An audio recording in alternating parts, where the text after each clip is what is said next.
Hello everyone, विद्या के परिवार में आप सभी को स्वागत करती हूँ। हमने पिछली क्लास में सामाजिक विज्ञान उसमें भूगोल शुरू कर दिए थे, उसमें 2 चैप्टर कंप्लीट कर दिए हुए। तो चलिए तीसरा चैप्टर देखते हैं। इसमें पढ़ना है जल संसाधन क्या है। इस चैप्टर में पढ़ना है कि जल क्या है, जल हमारे जीवन के लिए क्यों महत्वपूर्ण है। जल के बिना तो कोई भी आदमी को जीना संभव नहीं है, या मनुष्य रहे या पशु रहे, जल हमारे जीवन के लिए बहुत ही उपयोगी है। तो चलिए इसमें पढ़ेंगे कि जल क्या है, इसका उपयोग कहाँ कहाँ होता है, इसको बचाव कैसे करेंगे। देखा जाए 100% जल में से 96.5% जल महासागर में है।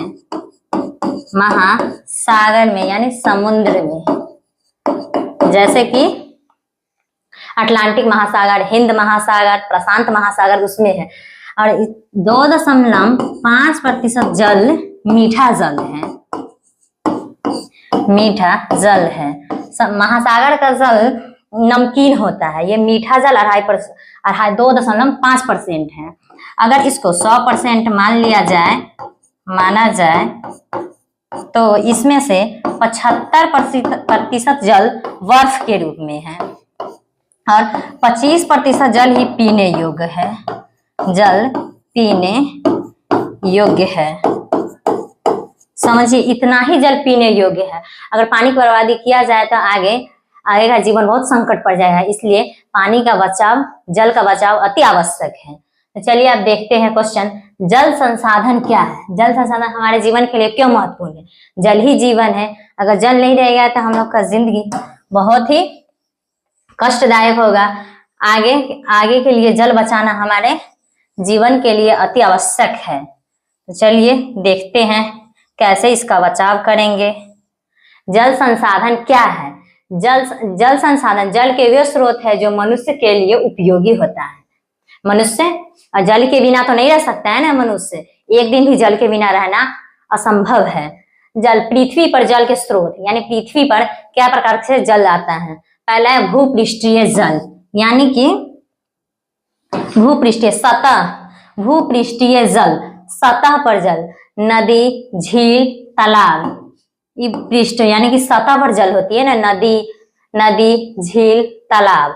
भूमिगत जल यानी कि भूमि के अंदर, जिसको खोद कर निकाले जाते हैं, जैसे में कल गड़वाना, बोर्डिंग, ये सब कुआं। जैसे पहले के जमाना था ना, ये कुआं, इंडा उसको बोला जाता है गांव की भाषा में। इंडा से, ये गांव में इंडा रहता था, उसी में से पानी भर के डोल से, रस्सी से खींचा जाता था पहले। आप तो सभी जगह कल अपने अपने घर में गड़वा लिए, पहले ऐसा नहीं था। वही है भूमिगत जल के अंतर्गत आएगा, कुआं, नलकूप, बोरिंग। तीसरा है वायुमंडलीय जल, यानी कि बादल, वर्षा। जैसे में नदी का पानी धूप में वाष्प बनकर बादल में ऊपर जाता है, फिर ऊपर से फिर बादल भरा होता है, उसके बाद वर्षा होती है। वही वायुमंडल में भी जल रहता है, वाष्प के बनकर नीचे से ऊपर जाती है, फिर ऊपर से नीचे आता है, ये एक चक्र की तरह काम करता है। फिर है 4 है महासागरीय जल, समुद्र और महासागर। अभी बताया है कि महासागर में 96.5% जल महासागर में है, तो वही सबसे जीवन का ज्यादा जल महासागर, समुद्र और महासागर में ही है। तो चलिए आगे देखते हैं जल का उपयोग हम लोग कहाँ कहाँ करते हैं। भोजन बनाने में करेंगे, फिर सिंचाई करने में, कपड़ा धोने में, फिर बिजली उत्पादन में भी जल का उपयोग होगा। फिर और क्या हो सकता है, सोच के देखिए। बिजली उत्पादन में भी करेंगे, मत्स्य पालन में भी कर सकते हैं जल का उपयोग। क्वेश्चन आया है कि जल के उपयोग के लिखे, तो जल का उपयोग किस किस चीज में करते हैं, आप लोग कमेंट करके जरूर बताइएगा, और जो याद आए वो लिखिएगा। जैसे मैं बता दिए यहाँ पे, भोजन बनाने में भी कर सकते हैं, सिंचाई करने में, कपड़ा साफ करने में, ये सब चीज में जल का उपयोग होता है। तो चलिए नेक्स्ट क्वेश्चन देखते हैं, बहुउद्देशीय परियोजना क्या है। वैसी परियोजना जिसके द्वारा एक साथ कई कार्य किया जाता है, उसे ही बहुउद्देशीय परियोजना कहते हैं। जैसे में देखो, पहले था कि छोटा मोबाइल था, उससे सिर्फ बात ही हो सकता था। अगर आप इंटरनेट चलाना चाहिए तो वो नहीं चल पाएगा। अब आया एंड्रॉइड फोन आ गया, उसके द्वारा हम लोग नेट भी चला सकते हैं, क्लास भी कर सकते हैं, बात भी कर सकते हैं, कई सारे काम कर सकते हैं, वही बहुउद्देशीय परियोजना के ही एग्जाम्पल है। तो चलिए, अगर इसको एग्जाम में लिखना है तो कैसे लिखेंगे? वैसी परियोजना जिसके द्वारा एक साथ कई कार्य संपादित हो, एक साथ कई कार्य संपादित हो, उसे ही बहुउद्देशीय परियोजना कहलाती है। नदी घाटी परियोजना द्वारा क्या क्या होता है? बाढ़ नियंत्रण किया जा सकता है, जल आपूर्ति होती है, विद्युत उत्पादन, मत्स्य पालन आदि कई कार्य किए जाते हैं। जैसे में अगर बांध बनाया जाए, उसके द्वारा भी पानी को रोका जाता है, तो बाढ़ नियंत्रण होता है। अगर सिंचाई की जरूरत हो, वहां से जल आपूर्ति भी हो जाती है, विद्युत उत्पादन होता है, मत्स्य पालन भी होता है। एग्जाम्पल में है कि भाखड़ा, नंगलवार, इनके द्वारा भी कई सारे कार्य हो सकते हैं। और इसके एग्जाम्पल में क्या आएंगे आप लोग कमेंट करके जरूर बताइए, हम देखेंगे। फिर नोट में है, भारत के प्रथम प्रधानमंत्री पंडित जवाहरलाल नेहरू ने परियोजनाओं को आधुनिक भारत का मंदिर कहा है। ऑब्जेक्टिव में आएगा कि आधुनिक भारत का मंदिर परियोजनाओं को किसने कहा था? तो पंडित जवाहरलाल नेहरू ने। तो चलिए नेक्स्ट क्वेश्चन देखते हैं कि नर्मदा बचाओ आंदोलन क्या है? नर्मदा बचाओ आंदोलन क्यों शुरू हुआ होगा? सोच के देखिए, इसका विस्तार कहां से कहां तक है? गुजरात,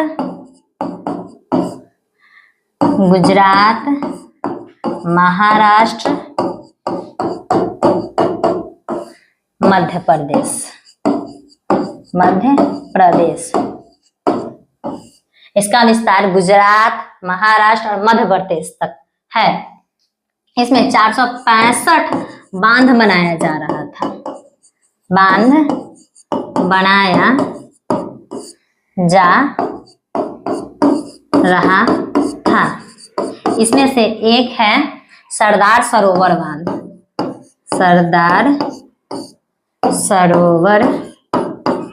सरोवर बांध। इसकी ऊंचाई 130 मीटर थी।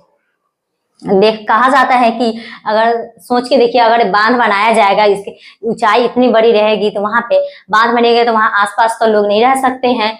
उसके लिए तो आम जनता ने आवाज उठाया कि बांध बनाने से पहले आप लोग हमें आवास रहने के लिए जगह दीजिए, दूसरे जगह, ताकि हम बाढ़ से प्रभावित ना हो। अगर 465 बांध बनाया जाएगा तो पानी तो बहुत ज्यादा इकट्ठा होगी ना, तो वो अगर इतना जल्दी हो सके कि बाढ़ भी आ सकता है, इसके नियंत्रण के लिए वहां की जनता ने बोले कि सरदार सरोवर बांध की इसकी ऊंचाई या तो कम कीजिए, नहीं तो हमको निवास के लिए दूसरा स्थान दीजिए। लेकिन इसका हेड कौन था? मेधा पाटेकर। इसका हेड मेधा पाटेकर थे।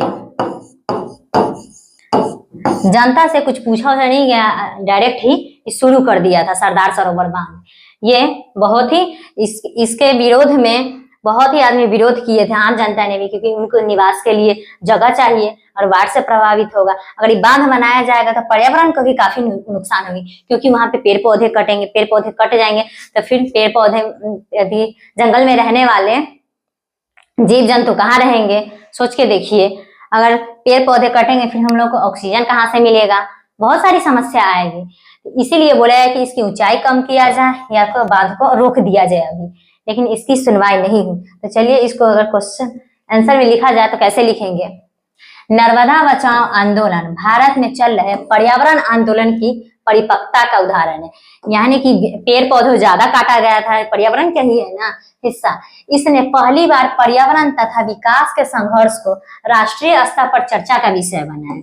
कि फर्स्ट बार ऐसा हुआ कि पर्यावरण के संदर्भ में राष्ट्रीय स्तर पर चर्चा किए थे, जिसमें केवल विस्थापित लोग यानी कि जो इसका नेता था वो ही नहीं, बल्कि वैज्ञानिक भी आए थे, गैर सरकारी संगठनों तथा आम जनता की भी भागीदारी थी। यह आंदोलन मुख्य रूप से एक बांध के निर्माण को लेकर शुरू हुआ था। नर्मदा बचाओ आंदोलन क्यों शुरू हुआ था? एक बांध के निर्माण के लेकर शुरू हुआ था। बताया है इससे पहले थोड़ा देर, जिस बांध का नाम था सरदार सरोवर बांध, इसी के विरोध में शुरू हुआ था, जिसका शिलान्यास पंडित जवाहरलाल नेहरू ने कर दिए थे अप्रैल 1961 में। अप्रैल 1961 में इसका शिलान्यास पंडित जवाहरलाल नेहरू ने किए थे। इस बांध की ऊंचाई 130 मीटर होगा। सरदार सरोवर बांध की ऊंचाई 130 मीटर था। शुरू में आंदोलन का उद्देश्य था कि बांध को रोककर पर्यावरण विनाश तथा इससे लोगों के विस्थापित को रोकना था। यानी कि पर्यावरण विनाश ज्यादा हो रहा था, इसको कम किया जाए और लोगों के आवास के लिए दूसरी जगह घर दिया जाए, इसका उद्देश्य था। लेकिन बाद में आंदोलन का उद्देश्य बांध के कारण विस्थापित लोगों को सरकार द्वारा दी जा रही राहत कार्यों की देख रेख तथा उनके अधिकारियों के लिए न्यायालय में जाना बन गया। यानी कि नहीं सुने इनका सरकार बात, वो लोग न्यायालय पहुंचे। न्यायालय में इसकी मांग शुरू हुआ। जिन लोगों को बांध निर्माण से परेशानी होगी उन्हें कोई जानकारी नहीं दी गई। यानी कि जिनको आवास चाहिए उनको कुछ नहीं बताया गया और न ही उनसे कोई परामर्श लिया गया। यानी सरदार सरोवर बांध बनाने से पहले ही जिनको परेशानी, यानी कि जिसके घर के बगल में बन रहा था, उस सबको कोई भी जानकारी नहीं दिया कि यहाँ बांध बन रहा है, इतनी बड़ी बांध बन रही है, कोई जानकारी नहीं मिला था। तभी से मेधा पाटेकर एवं उनके सहयोगियों और कार्यकर्ताओं ने इसके खिलाफ आवाज उठाया था। मेधा पाटेकर ने आवाज उठाया था कि ये सरदार सरोवर बांध गलत है, आप लोग इसे निवास के लिए दूसरे जगह स्थान दीजिए। और 1988 से 1989 में नर्मदा बचाओ आंदोलन शुरू कर दिया था। इसका नर्मदा बचाओ आंदोलन शुरू हुआ था 1988 से 1989 में। अब सेकंड क्वेश्चन है कि जल संकट क्या है। जल संकट, जल का सही उपयोग नहीं कीजिएगा तो भविष्य में आप लोगों की जल कमी पड़ जाएगी, इससे जीवन संकट में पड़ने लगेगा, वही है जल संकट। जब किसी क्षेत्र में जल की उपलब्धता उसकी आवश्यकता से कम हो जाती है, यानी कि जितना जरूरत हो उतना से कम मिलने लगता है, या लोगों को शुद्ध पानी नहीं मिल पाता है, तो ऐसी स्थिति को जल संकट कहते हैं। आपको अगर जरूरत जितना है उतना पानी नहीं मिलेगा तो वही जल संकट कहलाएगा। खेत, सबसे ज्यादा पानी कहाँ यूज होता है? खेत में सिंचाई करने में, उद्योगों में, विद्युत उत्पादन में जरूरत से ज्यादा पानी का इस्तेमाल हो रहा है, तो इसको आप लोग कम करने का सोचिए। उम्मीद करते हैं कि यह क्लास आप लोगों को समझ में आई होगी। धन्यवाद, मिलते हैं नेक्स्ट वीडियो में।